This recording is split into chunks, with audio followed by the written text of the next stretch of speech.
Bosniyada bir neçe müň adam Srebrenica tarap gurnolyan ýyllyk parahatçylyk ýürüýüşine gatnaşdy. Bu ýürüýüş Srebrenicada 8 müňden gowrak Bosniýaly musulmanlaryň gyrgynçylygynyň 20-nji ýyl dönümi münasibetli geçiriljek ýatlamalaryň öňýäninde gurnoldy. 3 gün dowam etjek bu ýürüýüş 120 kilometr ýoly öz içine alýar. Gürün edilýän bu ýoly Bosniýaly musulmanlar 1995-nji ýylyň 11-nji iýulynda Bosniýaly serb güýçleri Srebrenicany basyp alandan soň olaryň elinden gaçyp halas bolmak üçin ulanypdylar. Şol wakada aglabasy erkeklerden we oglanlardan ibaret 10 000 we 15 000 aralygynaky Bosniýaly musulmanlar Bosniýanyň hökümet territoriýalaryna aralaşmaga synanyşypdylar. Emma olaryň köpüsi ýolda ýa-da Bosniýaly serb güýçleri tarapyndan bir sydyrgyn öldürildi.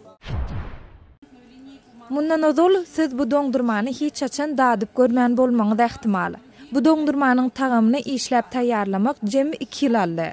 Bularyň biri atyň süýdünden taýýarlanan, onuň öz boluşly turşy tagamy bar. Beýlikde bolsa düýäniň süýdünden taýýarlanan, onuň tagamy vanillany ýatladýar. Bu süýt önümlerinin ikisi hem Gazagystanda peýnir we süýtden öndürilen içkiler taýýarlamak üçin ulanýar. Täjik paýtagty Duşanbede Birleşen Ştatlaryň ilçihanasy Täjikistana öz serhet territoriýalaryna patrollyk etmek üçin 87 sany ulak sowat berdi. Birleşen Ştatlaryň Täjikistanaky ilçisi Susan Elliot ulaglary täjik häkimetlerine gowşurmak üçin dawara gatnaşdy. Gürün edilýän bu ulaglaryň bahasy 5 million Amerikan dollaryna barabardyr. Ulaglar neşe gaçakçylygyna we beýlik meselelere garşy görüşmekde ulanlar we bu ulaglar Günwataryň Täjikistanyň serhet güýçlerine berýän ýardymynyň bir bölegi hökmünde täjik hökümetine gowşuruldy.